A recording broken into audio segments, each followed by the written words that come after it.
40 సంవత్సరాల వయసు వచ్చేసరికి పక్షిరాజు దగ్గర 2 ఆప్షన్స్ ఉంటాయండి. 40 సంవత్సరాల వయసులో తను వేటాడలేదు, తను ఎగరలేదు, ఆ సమయంలో చనిపోవలసిన పరిస్థితి. కానీ ఒక ఆప్షన్ కూడా ఉందండి. తన శరీరాన్ని నలగొట్టుకుంటే, తన శరీరాన్ని శిక్షించుకుంటే ఇంకొక 40 సంవత్సరాలు బ్రతికే అవకాశము దేవుడు పక్షిరాజుకు ఇచ్చాడు. కానీ పక్షిరాజు రెండో ఆప్షన్నే ఎన్నుకుంటుంది. ఎన్నుకొని ఎత్తైన ఒక ప్రదేశానికి వెళ్ళిపోయి బండబారిపోయిన తన ముక్కుని బండకేసి కొట్టుకొని పగలగొట్టుకుంటుంది.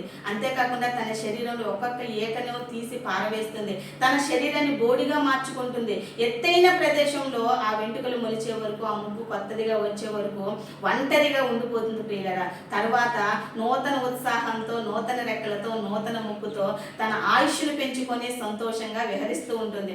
అదేవిధంగా మన జీవితంలో కూడా మనము దేవునితో సంతోషంగా యుగయుగాలు జీవించాలంటే మనము కూడా విరిగి నలిగిన హృదయాన్ని అలవాటు చేసుకోవాలి. విరిగి నలిగిన మనస్సు మనకు